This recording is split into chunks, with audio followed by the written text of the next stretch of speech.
Hi weaving friends. In a recent video I talked about packing the front beam, all about why you would pack your front beam, and I showed you a little example of how I would do that. Now that video brought in a lot more questions from people who weren't really familiar with the concept and wanted to know more practical advice about the actual paper aspect, about inserting it, about keeping it straight, and all of these questions that came from that video. So today I'm going to be addressing those questions and showing you exactly how to insert paper both in the front beam and the back beam. This video is brought to you by the Galaxy scarf. You'll see me wearing the Galaxy scarf in today's video, and it's available as a digital download in my Etsy shop. It's one of those projects that has a bit of the wow factor, but it's actually very simple to weave. The pattern is for rigid heddle loom weavers, and I'll leave the link to it down below. Now on with the video. The first thing I wanted to do is just go over a couple of papers just to give you a bit more of an idea of the sort of paper that I'm talking about. So I like to buy my paper on a roll, and I like to buy it, if I can, cut to the size of the loom that I'm going to use it for. For example, this is the paper that I use mostly. It's known as a brown craft paper, and there are differences in the craft papers available. So the weight that I'm looking for usually is 125 GSM. That is a paper weight measurement. And you'll see that if you go on Amazon, you can have a look at my link down below. I'll have an example there for you to go and have a look at. And you'll see that it's that weight of paper. Now, the really great thing about these rolls of stiffer paper is that they do come in various widths. So you can get one that's fairly near to or near enough to the width of your loom. And if you can't, you can always cut it to size. Now, what I like to do is to order the paper on a roll that is actually the full width of my loom, if I can get that size. So for example, this one is for my 90 centimeter floor loom, and it fits exactly.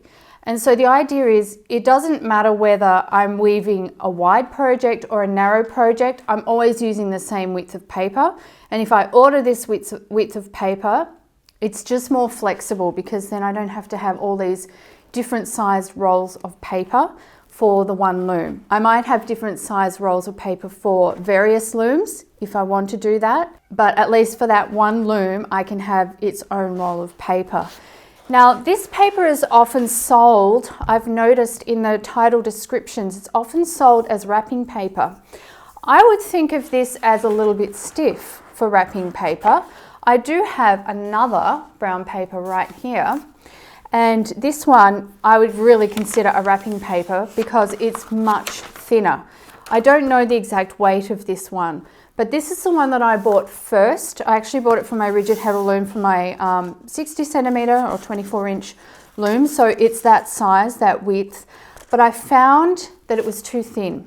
The problem with it being too thin is while you're trying to wind your warp on and insert this paper in, it's likely to sort of crumple rather than to just lay flat and feed in smoothly. So it gets a little bit frustrating. I will use this as packing material from time to time if I need to, and it's okay. It's just not nearly as good as the heavier weight of craft paper. So that's the difference between those two. This one, much thinner, smoother, what I would consider a wrapping paper because it's lighter, and then this one, it's almost more cardboardy. I wouldn't use this as wrapping paper myself. Some people might. I guess it depends where you're from and what you do. Now, another alternative to actually buying a roll of paper, and this is a thrifty way to do it if you can, is sometimes you can get this really great paper. Now, I would say this is even slightly heavier than this roll of paper I've got here again. And again, I don't know the exact weight because this was the inside of a birthday wrapping paper. So usually when you buy birthday or Christmas wrapping paper on a roll, of course it comes on some sort of a tube. Traditionally they had them on, you know, those very stiff cardboard tubes, but I've noticed in recent years they seem to have moved more towards doing this kind of paper roll. And maybe it's cheaper to do these, or it just makes more sense not actually needing a really stiff cardboard roll. But I think it's a good thing because we can use the insides of the rolls as packing stuff. Now, they're not going to be really long. This one is that long. So you're not going to get a lot out of it, but it's free. It's a leftover product and it's something that you can repurpose on your loom without having to buy anything extra. It doesn't matter that it's short. I'm going to show you in a minute on the loom how we deal with different size pieces. So that's another option. And then one more option, and this is more specifically for what I was talking about in the previous video. There will be a link to that video down below if you haven't seen it. But the inside of, say, a paper towel roll, things like your toilet rolls, but the toilet rolls are really not big enough. It's that kind of cardboard that you can take the roll. It's particularly with a paper towel roll, but I'm sure there are other things that come on similar rolls that I can't think of at the moment. And you just take that roll that's one piece and you can cut a slit in it. And then that becomes a bit of roll as well that you can use on the loom. And it's particularly good for packing at the front loom.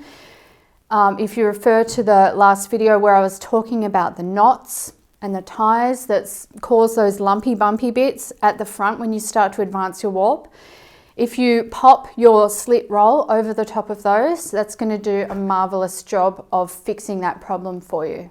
So now that we've looked at a couple of different types of paper, let's go over to the loom. I'm going to use my rigid heddle loom, but this really does apply to any shaft loom. And we're going to have a look at different ways to insert the paper and what to do when you have different sizes of paper. We're going to have a look at the back of the loom first. Now, I have already started weaving on this warp, so you're just going to have to use your imagination a little bit and imagine that I don't have any weaving here, that I'm just at the winding on stage.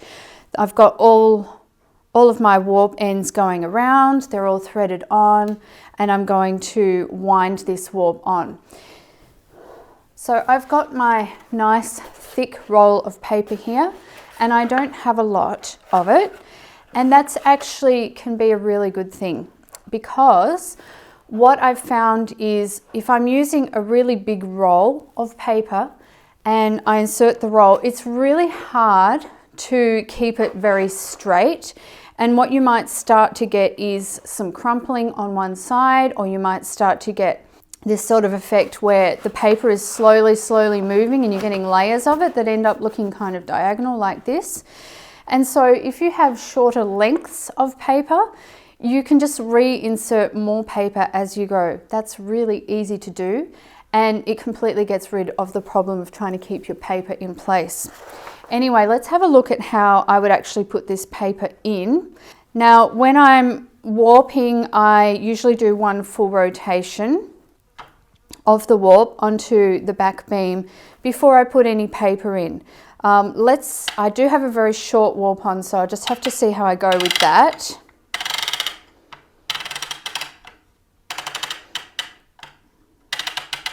Okay, so there's my full rotation. Remember, we're imagining that I'm just warping this loom and I haven't started weaving yet.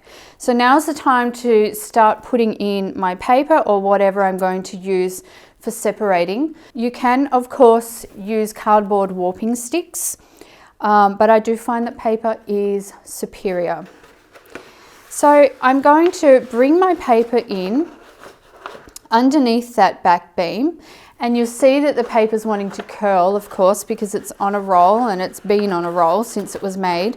So it wants to curl up, but that kind of actually helps us because our beam is rounded, so the paper wants to sort of curl around it. So just grabbing on either side, just grab the raw ends of the paper, and you want to wriggle it in a little bit so that it's, let's say, around halfway, a little bit further than that, around the back beam. From there, sometimes I just turn it with my hands a few times, and that kind of wedges it in place enough that I can then start winding. And I'm just checking that my paper is straight and everything looks good, and then I can start winding it on. And it's pretty much as simple as that. As I go, I just want to pull that paper out because it's going to keep curling up. Initially, after you've just inserted your paper, it's probably going to want to move a little bit, and so don't tug on it too much until you have it really nicely wedged in there, and continue to roll on. And now when I pull on the paper, it's really stuck in there, and that's going to make such a lovely tension. And so I just keep going with that, and I just keep going for as long as I need to, as long as my warp is. I can't actually go any further because my weaving's hitting the heddle now. Okay, so that's the basics on how to put the roll of paper in. You can see here at the back how lovely the warp is looking. The paper just gives that lovely even tension, and I think it just helps to help the warp threads sort themselves out and keep them in that lovely order. So that's just like a very good looking warp at the moment. And when I get to the end of this paper, although I can't show you properly because I can't keep winding this warp, but let's imagine that that paper has come to an end now. Well, all I have to do is grab my next bit, bring that underneath the back beam as well, pop it underneath, and then just keep winding, and it just keeps going like that. Something I do want to mention, you can see with this last bit of paper that I've just put in, that it's just wide enough to go beyond the edges of the warp, so it's fine. But you don't want to use something that it's sticking out, say, just ½ an inch from either side, or even worse, that it's actually shorter than the width of your warp. You always want something that gives you a good bit of paper on the edges. That's going to ensure that your warp remains the same consistency all the way across. Now I want to have a look at what happens if you have a piece of paper that is not quite the width of the warp, but you have two pieces of that kind of paper. You don't have to have paper that is wider than the warp if you can make it up with some other pieces of paper to get that width. Now, let me just give a little disclaimer here. This is just photocopier paper, like printer paper, which is quite thin, and it's not what I normally use. I'm only using it as an example this time. But what we can do if you have some stiffer paper and you've got a couple of pieces is you can arrange them so that you can get the size that you need. So as before, I'm going to start rolling my warp on until I've got a full rotation, pop my brake on, and then I can arrange these pieces of paper. Now, it's true that I could put the piece this way, but again, I don't have a lot of paper on either side. I feel like I'd like a little bit more coverage than that. So I'm going to use two, and I'm going to use them vertically, and I'm going to make them overlap so that that gives me the width. This is so easy to do, and there's no problem with overlapping the paper. It doesn't have any detrimental effect on the warp at all. So I'm going to take my paper underneath just the same as before, and I'm going to put it out the side as much as I want to. Okay, so I've got a bit of paper left over on this side. And then I'm going to bring in the second piece, and I'll just put it on top of the first piece so that there is a little bit of an overlap. And I want to line them up so that they're sitting pretty straight. Just put my warp back a little bit because my tie is interfering with it there. And then I can start to wind on a little bit. And I can reposition if I need to because the warp's still fairly loose. So that one was a little bit off. I can just come back, reposition, and then continue winding from there. And look at that. Now it's just as though I have one piece of paper across the whole warp. So that's another option as well, is to use a couple of pieces of paper to make the fit work. Now I just want to go over this one more time because there are some key factors here that will make this an easy process for you that I want to make sure I've pointed out properly. So again, winding back my warp to where it was. So first thing, your paper. So your paper cut to size, ready to go, and you can use a piece of paper that's either the full width of your warp if you have it, or you can use something narrower as long as you have that coverage for your warp. Then the thickness of the paper, which I've already talked about, that's important. And then the next key factor is winding a full rotation of the warp, then popping my break on. So at the moment, I've woven a full rotation and my warp is loose. This is what I think is one of the essentials for getting your paper successfully in place. We're coming underneath the warping beam and then we're pulling up either side and just kind of wriggling it into place, and we can do that because this warp is loose enough. We want to pull the paper in a fair ways if we can, and then wind a little, and that wedges it in place. So now we start to get some tension. We still don't have the same amount of tension that we had before, and if you're winding on your warp, you might be tensioning it by grabbing it from the front. You might have another tensioning device. Whatever it is, this is where the tension starts to pick up. Then we keep winding, and now we've got that good tension, and we can start to pull on the paper as we warp, as well as tensioning the warp from the front, and that is just going to make the smoothest, nicest tension ever. So that's everything for the back. Let's go to the front of the loom once more and have a look at what we can do there. And here at the front, we're going to use pretty much the same principles, and it doesn't matter whether you're using the roll of paper like I am, or whether you're using the inside of the paper towel that's a little bit stiffer. Whatever you're doing, we're going to follow the same steps. So my weaving has gotten to about here. The warp threads have gone right around that front bar, and I'm starting to get the telltale signs, the ripples, the lumps, the bumps. So the first thing that I'm going to do is I want to bring my warp forward, and to do that I need to slacken off the tension at the back break.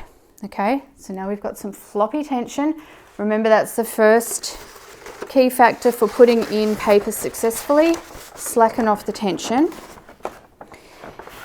Now I'm going to put my paper underneath,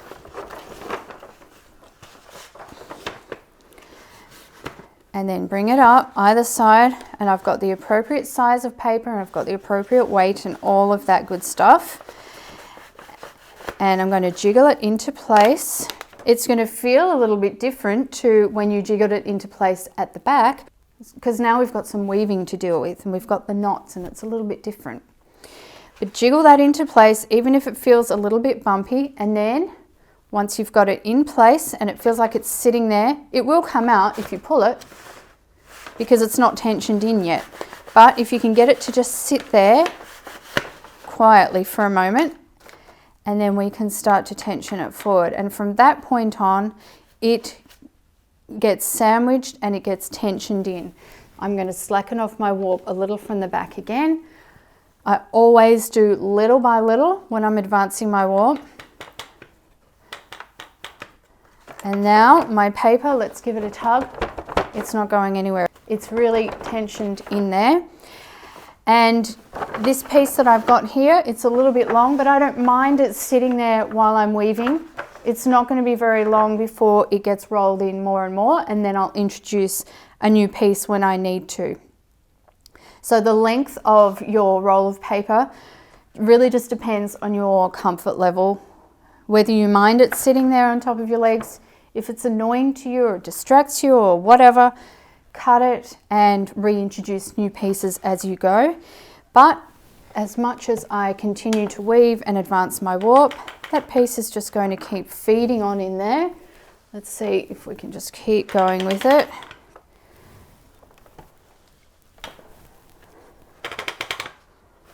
Okay, and so it just keeps on going and helps with your weaving immensely. Friends, hopefully this has really helped to clarify things for you. I'm really grateful and glad that you all feel comfortable enough to ask a lot of questions and try to get more information, because you know we're all on this learning journey together. And the comments section down below is very valuable for both of us. For me, it shows me what you all want to learn more about. And for others, it helps them because they can read your comments. Others can share their tips, and it's a wonderful learning environment. So thank you for that. Don't forget that all the links from today's video will be down below. I always leave links below my videos, again, to help keep that spirit of learning alive and to keep the conversation going. Well, that's all I have for you today. Thank you so much for all your love and support. And until next time, happy weaving.